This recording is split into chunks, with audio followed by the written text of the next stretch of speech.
Hi guys, how are you? My name is Enda O Doherty, and it's great to be asked to speak to you here on the tribe about my journey and about mental health. So the picture over here is of my new book, which is entitled I'm Fine. I think this picture probably summed up what my life was like for a lot of time. So people would say to me, how are you feeling, Enda? Or how is your happiness? Or how are you getting on? I said, yeah, I'm fine. And the photograph tells the real story. The truth was I was dying inside. So as an alcoholic, I suppose it's not unique to be an alcoholic in Ireland, but starting in college, I started to abuse alcohol. I drank more and more and more. It's amazing to think that at my worst, I was drinking about 4 bottles of whiskey a week. My Friday night drink was usually a pint glass of vodka, and I sometimes drank cough syrup with that. Why? I suppose to numb the feelings that I wasn't dealing with. For me personally, my mental health went into steep decline when I stopped drinking, because I didn't know that I was suffering from anxiety. I hadn't experienced, it was my first experience, I should say, of panic attacks, sleep disorder, depression.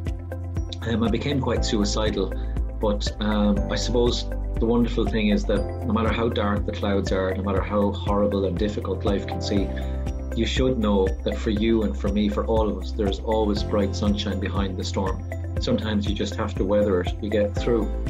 So as mad as this video seems and as strange as the story is, I promised myself that when I got sober that I would do something to help other people who are struggling or in a dark place. So don't stop the video when you hear this. But what I did was I put a washing machine on my back and I did 9 marathons in 8 days. 9 marathons. I walked from Belfast to Waterford. My message was a really simple mental health message, and that was ask for help. Don't carry something stupid around. Share the load. My mental health improved dramatically when I told people how I felt, when I told them about my problems, and when I looked for solutions.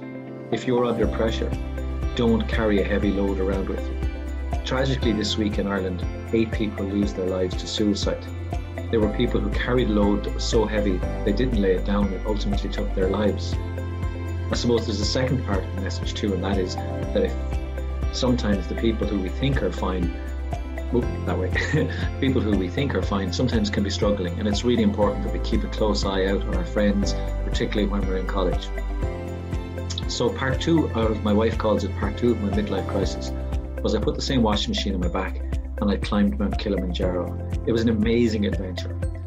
You should have seen the face of the Tanzanians and the Africans when the Irish crew got off our bus at the foot of Mount Kilimanjaro, and one of them had a washing machine on his back. They had heard we were good crack and a bit different, but this was their first experience of Irish people. So I hope to do other adventures. I suppose I'm very grateful now for my mental health. My mental health is something that's so precious, I look after it. So simple practical things I'd say to you is, try to use your phone less, particularly at bedtime. Give yourself what I call digital sunset, an hour before you go to sleep. Try not to look at any screens. It's really important that whatever you're into, ballroom dancing, kickboxing, taekwondo, badminton, chess, you need to move your body. You need to take exercise. It will affect your physical health, will affect your mental health. I know it's hard. I remember being in college and on a budget, and you'll eat the cheapest junk food you can get. But we wouldn't put cheap petrol into a car, so don't put cheap fuel into you. Look after your diet. It will look after your mental health.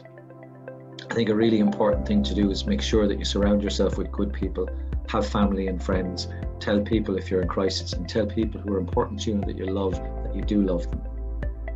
It's wonderful that you have such a good charity in your university and that you're striving to speak about mental health issues and help people. I would say, me personally, one of the best ways I found of helping my own mental health was to reach out and help other people. It's really good therapy. It will really make you feel good about yourself. It will make you focus on what's important in life.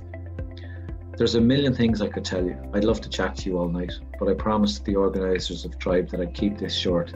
Not like me. I hope you've enjoyed what I've had to say. I hope you're intrigued. If you'd like to read my book, you can get it on my website. It's called endaodoherty.ie. The book is called I'm Fine. It's available, like the guys say, in all good bookstores. And while it's about mental health, while it's about my journey from alcoholism to motivational speaker, it's about life, it's about happiness, it's about hope. It's not a book that will make you sad. The average person in your university will live 28,000 days. It's a very short period of time. That's why I think it's really vital that you make sure that you absolutely suck the life out of every single day.